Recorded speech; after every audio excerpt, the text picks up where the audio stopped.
E aí pessoal, tudo bem? Sejam muito bem-vindos ao módulo de contabilidade avançada. Então, nesse módulo, a gente vai estudar os pronunciamentos técnicos emitidos pelo CPC e eu resolvi iniciar logo aqui pela demonstração dos fluxos de caixa. Afinal, no final do módulo de contabilidade geral, a gente verificou as demonstrações contábeis, mais especificamente balanço patrimonial, DRE, a gente viu DLPA, a gente viu DMPL, né? Assuntos básicos, ou seja, aspectos da Lei 6404, da DFC e da DVA. Então, eu já resolvi, né, aproveitar esse gancho e iniciar por este tema, né, que é temido pelos alunos de contabilidade. Afinal, né, os aspectos do CPC 03, que trata da demonstração dos fluxos de caixa, certamente são aspectos dos mais complexos em contabilidade. Então, até para desmistificar isso aqui, desmistificar de que a contabilidade avançada, né, esse termo avançado às vezes assusta, né, não tem nada de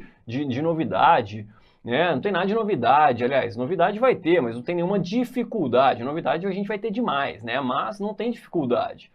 Vocês vão ver que ao longo dessa e da próxima aula, as exposições vão se consolidar em sua cabeça através da resolução de muitas questões, tá? Então, exatamente por isso que eu já pensei em começar pela DFC, né?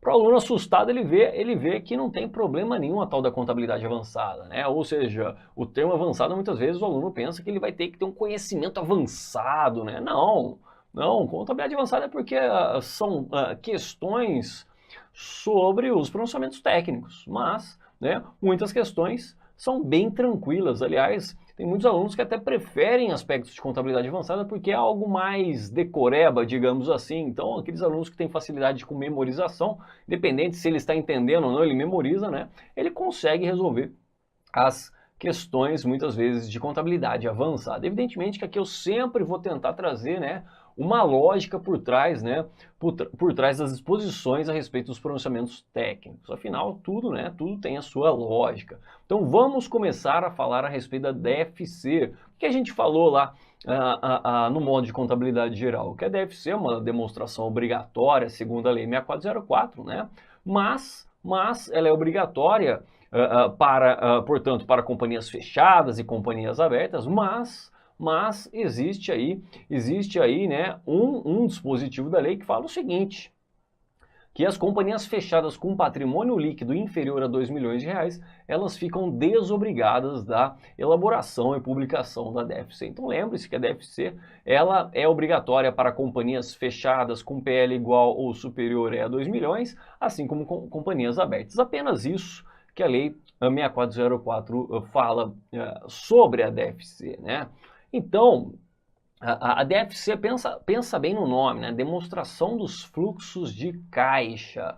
Ou seja, é uma demonstração, e isso você tem que ter em mente, hein? Para você conseguir acertar questões a respeito da DFC, você tem que ter essa base na sua cabeça muito bem definida. Demonstração dos fluxos de caixa procura o quê? Evidenciar variações ocorridas no caixa da entidade, simples assim. Então perceba que é uma demonstração realizada segundo o regime de caixa. Ela está preocupada com recebimento de valores e pagamento de valores, ou seja, entradas e saídas de caixa. Se você tiver isso aqui em mente, um conceito extremamente básico, né, meio passo para você ter sucesso, né, daqui para frente nas questões a respeito da DFC. Acredite em mim, né? Então, sempre aqueles fatos que provocam variação no caixa serão evidenciados na DFC. Né? Então, quais são os fatos contábeis evidenciados na DFC? São aqueles fatos que, se você fizer o lançamento, ou vai ter um débito na conta caixa, ou um crédito na conta caixa, simples assim. Então, tá na dúvida se aquele fato contábil é evidenciado na DFC? Faça o lançamento. Quem domina lançamento contábil não passa vergonha aqui na DFC exatamente por isso. Se ele tiver na dúvida, ele faz o lançamento, ora, não teve lançamento na conta caixa, então não é um fato evidenciado na DFC. Por exemplo, compra de mercadorias à vista. É um fato evidenciado na DFC? Óbvio. Afinal, compra de mercadorias à vista vai impactar o caixa, né? Débito em estoques e crédito em caixa pelo pagamento. Então, sim, é um fato que provoca variação no conta caixa, portanto, é um fato que será evidenciado na DFC. Compra de mercadorias a prazo. Será evidenciado na DFC? Não, não, porque o crédito aqui não foi na conta caixa, sim na conta fornecedores, então não teve impacto no caixa. Então perceba que a compra de mercadorias a prazo não provoca variação aqui no caixa, portanto não é um fato evidenciado na DFC. Por outro lado, quando eu pago uma duplicata a pagar, né, quando eu pago uma duplicata que eu tenho a pagar, uma dívida com fornecedores, esse fato sim será evidenciado na DFC, porque eu vou dar baixa nessa dívida, né, débito em fornecedores ou débito em duplicados a pagar, e vou creditar a conta caixa pelo pagamento, pela saída de dinheiro. Então, sim, esse fato seria evidenciado na DFC. Então, simples assim, né?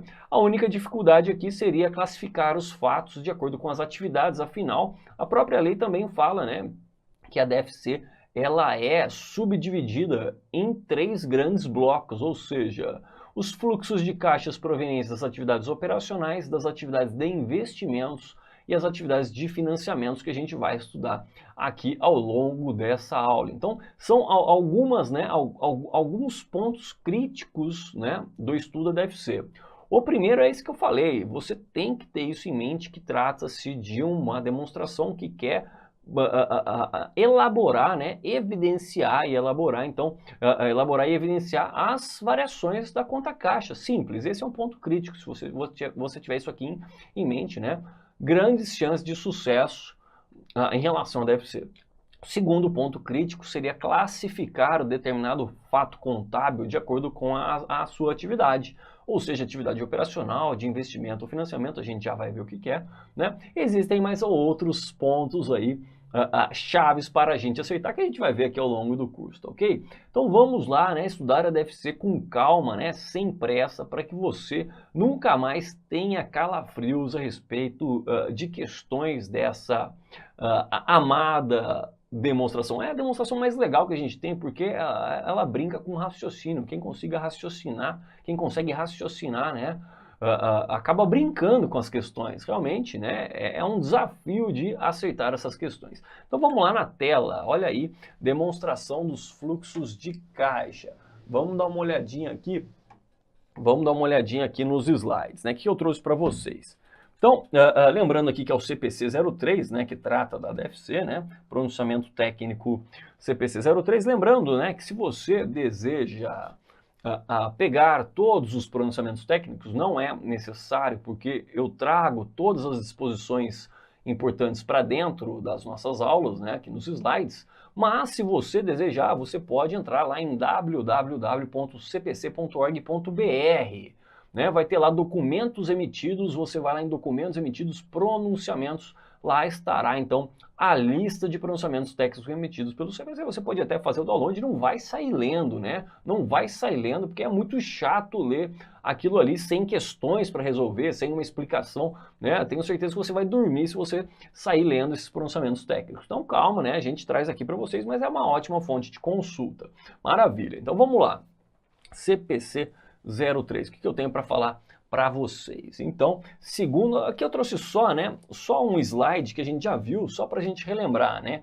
É o que a Lei 6404 fala a respeito da Lei 64, da DFC, né? Então, olha, o artigo 188, inciso 1, fala que a demonstração dos fluxos de caixa deve indicar as alterações ocorridas durante o exercício no saldo de caixa e equivalente de caixa. A gente já vai ver o conceito de equivalente de caixa, né? Segregando-se essas variações, essas entradas e saídas em no mínimo 3 fluxos. Fluxos das operações de financiamentos e de investimentos. Rapidamente, os fluxos das operações são aquelas entradas e saídas de caixa, ou seja, pagamentos e recebimentos, provenientes das atividades operacionais, como pagamento de mercadorias adquiridas, pagamento de salários, né? Pagamento de seguros, pagamentos de aluguéis, de juros e recebimento de vendas, tá? Esses são fluxos de caixa provenientes das atividades operacionais. Quando a gente fala de financiamento, a gente está falando de captação de recursos. Por exemplo, integralização do capital social em dinheiro, evidentemente, porque se houver uma integralização de capital social com um veículo, com um equipamento, com um imóvel, isso não tem impacto no caixa, então não seria algo a ser evidenciado na DFC. Então, financiamento tem a ver com captação de recursos, seja recursos próprios, através da integralização do capital social em dinheiro, ou até através da captação de recursos de terceiros, como, por exemplo, vou até o banco e realizo um empréstimo, né? Obtenho um empréstimo. Então, esse dinheiro que entrou na conta caixa da entidade, isso é evidenciado na DFC. Investimentos tem a ver com investimentos que a entidade realiza ou a venda desses investimentos. Então, aqui a gente não está falando ativo não circulante de investimentos, né, de forma geral, ou seja, aquisição de imobilizado, aquisição de ações de outra empresa, aquisição de intangíveis e a venda desses itens, né? Então, olha lá, atividades operacionais então são as principais geradoras de receita da entidade e há outras atividades que não são de investimento, tampouco de financiamento. Então, olha lá, atividades operacionais são o quê? As principais atividades geradoras de receita, né? Atividades de investimento são as referentes à aquisição e à venda de ativos de longo prazo e de outros investimentos não incluídos no equivalente de caixa. Então, venda de imobilizado, de intangível, investimentos, tá? E atividades de financiamento tem a ver com captação de recursos, né? Olha lá, resultam na mudança do tamanho na composição do capital próprio, ou seja, integralização de capital social, estamos falando do PL, e no capital de terceiros, estamos falando do passivo exigível. Então, a obtenção de empréstimo, por exemplo. Então, ok? Maravilha. Então, aqui a gente vai, então, iniciar propriamente o estudo do pronunciamento técnico CPC 03. Ele inicia aqui o pronunciamento técnico CPC 03 falando qual que é o objetivo do CPC 03. Ele fala que informações sobre o fluxo de caixa da entidade são úteis para proporcionar aos usuários das demonstrações contábeis, que a gente vai ver lá na estrutura conceitual básica, também chamada de CPC 00, né? Depois em aula futura, que os usuários das demonstrações contábeis basicamente são quem? Basicamente, os usuários primários são investidores e credores. Investidores, eles querem saber qual entidade ele vai aplicar o seu recurso, né? Qual que é a entidade que ele vai investir. Para isso, ele precisa saber qual que é mais lucrativa, por exemplo, qual que paga mais dividendo e assim por diante. Então, investidores são, né, usuários das demonstrações contábeis, né? E credores também, na figura de um banco, por exemplo, ele é credor da entidade. Para ele verificar se ele vai realizar esse empréstimo ou não, ele precisa saber a capacidade de pagamento que essa empresa tem, onde que ele vai tirar essas informações, por exemplo, nas demonstrações contábeis, tá ok? Então, a demonstração dos fluxos de caixa são úteis para proporcionar a esses usuários das demonstrações contábeis, por exemplo, investidores e credores, uma base para avaliar a capacidade da entidade, o que? Gerar caixas e equivalentes de caixas. Gerar, ou seja, mais entrar, né, do que sair valores no caixa equivalente de caixa, bem como as necessidades da entidade da utilização desses fluxos de caixa. Então, as decisões econômicas que são tomadas pelos usuários exigem a avaliação da capacidade da entidade gerar caixa e equivalente de caixa, bem como da época de sua ocorrência e o grau de certeza de sua geração. Então, o objetivo do CPC 03 é requerer a prestação de informações acerca das alterações históricas de caixa, ou seja, aquelas variações ocorridas no caixa da entidade, ou seja, saldo inicial e saldo final, essas variações, né, elas são explicadas por quais fluxos? Pelos fluxos aqui operacionais de investimentos e financiamentos, conforme a gente viu, a própria Lei 6404 fala a respeito disso, né? Então, fluxos operacionais, investimentos e financiamento, tá? Já vamos fazer uma questão para iniciar aqui com o pé direito, então, este módulo. Então, a questão 1 fala que a análise da DFC de uma entidade proporciona aos seus usuários uma base acerca da capacidade da entidade, olha lá, gerar caixa e equivalência de caixa nos diferentes fluxos que a compõem, ou seja, atividade operacional, atividade de investimento e atividade de financiamento. Isso aqui está corretíssimo, né? Corretíssimo, então, não tem nem muito o que comentar, né? Tem nem muito o que comentar, olha só, tá redondinha a afirmativa. Questão 2, uma questão da ESAF. Ele fala que a DFC, a demonstração de fluxo de caixa, além de ser elaborado pelo método direto, a gente já vai ver o que é o tal do método direto e o método indireto, tá? Não se preocupe com isso, né? Então, além de ser elaborado pelo método direto e evidenciar as movimentações, olha lá, as variações ocorridas no caixa e seus equivalentes, deve abranger os seguintes fluxos. A gente viu que são 3 fluxos, né? Operações, investimentos e financiamentos, né? Fluxo de caixa das atividades operacionais, de investimentos e financiamentos, alternativa B. Então, é uma questão da ESAF, temida ESAF, né? Tranquilíssima. Questão 3, não é uma transação que gera movimentação na DFC. Ou seja, lembra que eu falei que apenas os fatos contábeis que provocam variação no caixa, evidentemente que serão evidenciados na DFC. Né? Afinal, demonstração dos fluxos de caixa, que é exatamente, né, evidenciar essas variações ocorridas dentro da conta caixa. Então, o que a gente precisa fazer? Analisar as questões, as alternativas, perdão, e verificar qual delas não provoca uma variação na conta caixa. Esse fato não será evidenciado na DFC. Simples assim. Então eu já quis trazer uma questão desse tipo para você ver que a DFC realmente não tem. Olá, meus amigos, minhas amigas, sou o professor Luiz Antônio de Carvalho e com muito prazer, muita satisfação, estou aqui para fazer um convite muito especial para você, que está estudando para o concurso aí da Secretaria de Fazenda de Santa Catarina, para o cargo aí, um cargo aí maravilhoso de auditor fiscal da Receita Estadual.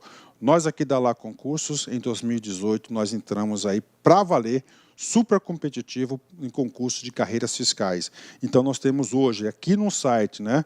Temos um site aqui bem específico, já 5 cursos pré-editais, tá? Temos o pré-edital de Goiás, de Brasília, Bahia, Rio Grande do Sul e agora esse aqui de Santa Catarina.